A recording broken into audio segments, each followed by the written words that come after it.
Bismillahirrahmanirrahim. Alhamdulillah wa masih diberi nikmat mugi-mugi saged ngaji istiqomah manfaat barokah fid dini wad dunya wal akhirah.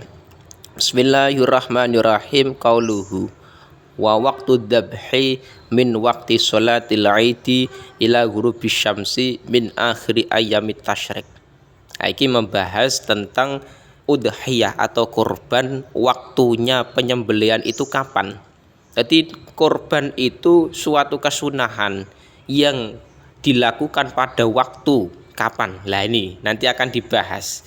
Dan kesunahan-kesunahan dalam penyembelihan itu apa saja? Lah nanti akan dibahas. Qalu huwa waqtu dzabhi utawi waktune nyembelih. Iku min waqti sholatil aidi, iku tetep awet saking waktune salat riyaya. Kapan sampai kapan? Ila ghurubi syamsi maring surupe srengenge. Min akhiri ayyamit tasyrik kang tetep saking akhire pira-pira dina tasyrik. Waktu penyembelihan kurban, ini yang dibahas penyembelihan kurban. Iku mulai dari waktunya sholat Idul Adha. Idul Adha bukan Idul Fitri. Idul Adha itu waktu di mana penyembelihan kurban. Jadi setelah sholat Id biasanya di masyarakat, setelah sholat Id di masjid, terus ada penyembelihan kurban. Nah itu waktunya penyembelihan itu di tanggal 10 Dzulhijjah. Nah sampai kapan, berapa hari? Ila ghurubi syamsi min akhiri ayyamit tasyrik, sampai tenggelamnya matahari akhir bulan tasyrik, akhir hari tasyrik.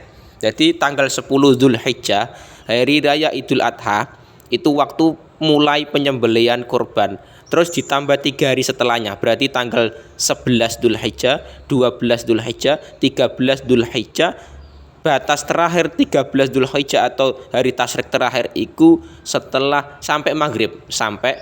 Jadi kalau maghrib tanggal 13 Dzulhijjah hari tasyrik terakhir itu sudah tidak boleh menyembelih lagi. Jadi batas akhirnya adalah maghrib. Nah, makanya ketika kita mengetahui waktu penyembelihan kurban sampai 4 hari ini, lah itu sampean bisa memilih pengen melakukan kurban di hari yang mana.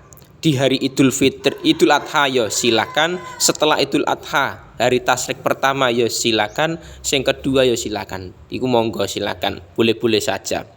Qauluhu wa yustahabbu, wa istahabulan den sunahake, den sunahno mau ning di inda dzabhi ing dalem nalikane nyembelih. Apa sing disunahno? Khamsatu asya'a, apa 5 pira-pira perkara. Ada 5 perkara kesunahan-kesunahan dalam menyembelih. Apa saja itu? Lagi. Jadi dalam penyembelihan itu ada yang wajib, yaitu fardu, memotong jalur pernapasan dan kerongkongan kimau.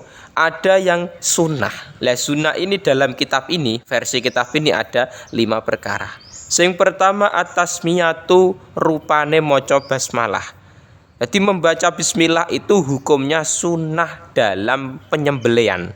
Nah, makanya di masyarakat kita itu kalau menyembelih biasanya membaca bismillah dulu. Lah itu tapi hukumnya sunnah menurut mazhab Syafi'iyah, bukan wajib. Nah, makanya di masyarakat terkadang ada yang menganggap bismillah itu dalam penyembelihan hukumnya wajib. Itu bukan wajib, tapi sunnah. Misalkan penyembelihan tidak ada bismillah, yo tetap sah, halal. Tapi lebih baiknya kesunahan bismillah itu dilakukan. Terus ketika nantinya kesunahan bismillah itu sudah dilakukan, ada lagi kesunahan yang kedua. Wassolatulan moco solawat ala nabi ing atase kanjeng Nabi sallallahu alaihi wasallam. Yang kedua membaca solawat kepada kanjeng Nabi Muhammad. Bismillahirrahmanirrahim. Allahumma sholli ala sayyidina Muhammad. Wes itu. Jadi niatkan membaca solat, mendoakan kepada kanjeng Nabi rahmat ta'zim, atau ngalap barokah solawat. Mugi-mugi penyembelihan ini menjadi berkah. Ya misalkan nggak membaca solawat, cuman membaca bismillah, ya tetap sah penyembelihan.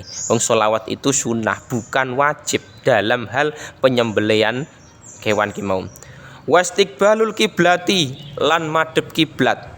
Kesunahan lagi ketika menyembelih itu disunahkan kepalanya kewan ini posisi menghadap ke kiblat.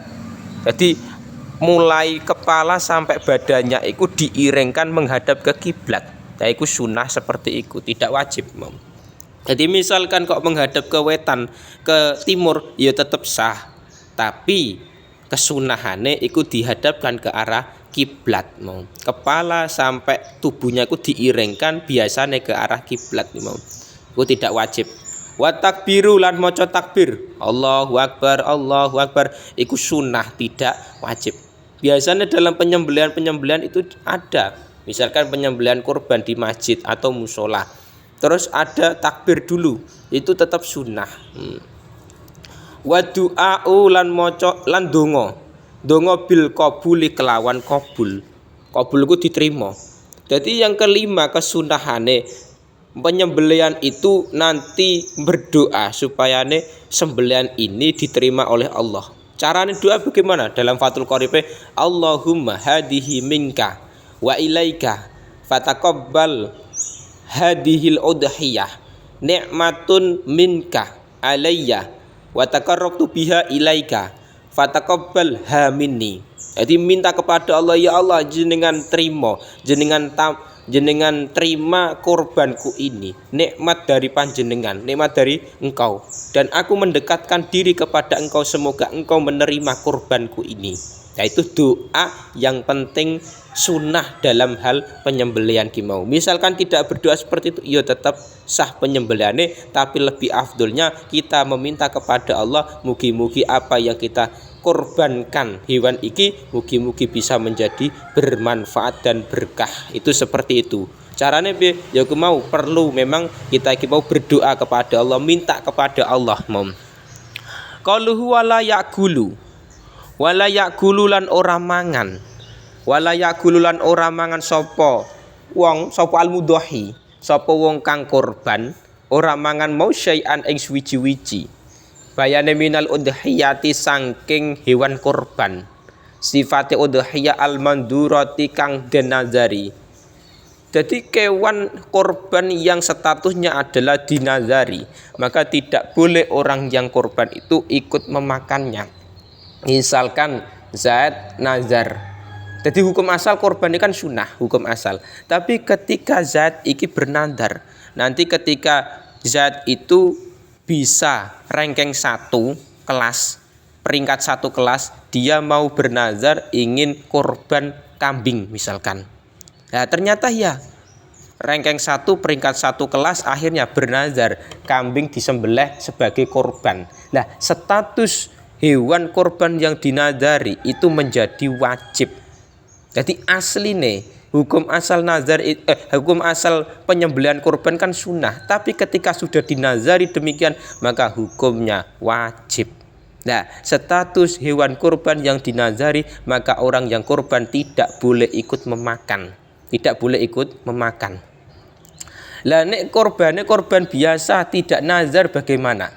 Wa yaqululan mangan sapa al-mudhahi, mangan mau minal udhiyati sangking kewan korban, sifate udhiyah al-mutatawwa'i ingkang den gawe karena Allah biha apa udhiyah. Tapi nek kewan iku adalah kewan yang statusnya korban iku sunnah. Jadi korban bukan nazar, korban biasa, korban sunnah, maka orang yang korban boleh memakan hewan tersebut. Jadi biasanya di masyarakat kita terkadang ada yang menyembelih misalkan kambing.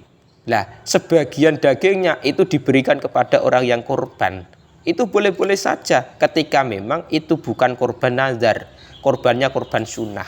Tapi nek korban nazar, ya nggak boleh ikut makan orang yang korban iki mau. Harus diberikan kepada orang lain semua. Qaluhu wala yabi'u. Wala yabi'u lan ora kena adol sapa al-mudhahi minal udhiyati sangking kewan korban. Orang yang korban tidak boleh menjual dari hewan korban sembelihannya itu. Misalkan kambing disembelih korban, dan malah kakinya kambing itu mau dipotong terus dijual ke pasar, nggak boleh. Status korban itu tidak boleh dijual belikan. Wayut imulan aweh mangan sapa mudhahi al fuqara ing pira-pirang fakir wal masakin lan pira-pirang miskin. Dan juga nantinya iki yang penting, ini orang-orang fakir dan miskin jangan lupa dikasih hewan kurban tersebut. Jadi hewan kurban ini jangan semua 100% diberikan kepada orang kaya semua, jangan. Tapi ada sebagian yang diberikan kepada orang fakir miskin. Karena orang-orang fakir miskin itu lebih membutuhkan. Nah kadang di masyarakat kita, amit sewu, kadang korban sapi atau kambing misalkan, sebagian orang fakir miskin mendapat, sebagian orang-orang kaya juga mendapat. Jadi yang penting orang-orang fakir miskin itu biar mendapat berkah, biar kecukupan juga dagingnya diutamakan dulu. Nanti kalau sudah lah baru lainnya mau. Jadi status fakir miskin itu penting menerima korban mau. Tapi jangan semuanya, ya sebagian diberikan ke fakir miskin mau. Kalau memang itu hewannya hewan kurban nazar, ya diberikan, jangan diambil. Tapi kalau korbannya korban sunnah, maka kita yang korban boleh ikut memakan, boleh mengambil daging korban, tapi sebagian saja. Yang sebagian diberikan ke orang lain. Penting. Jadi kesunahan menyembelih hewan ada membaca bismillah, sholawat, menghadap ke kiblat. Jadi kewane dihadapkan ke kiblat, kita yang menyembelih posisi menghadap kiblat itu bagus malah. Nah itu dalam kesunahan penyembelihan. Jadi ketika nantinya sampai menyembelih itu harus tahu fardu-fardu rukunnya bagaimana, kesunahannya bagaimana, dan perkara-perkara yang tidak diperbolehkan dalam penyembelihan itu apa saja. Nah itu juga penting.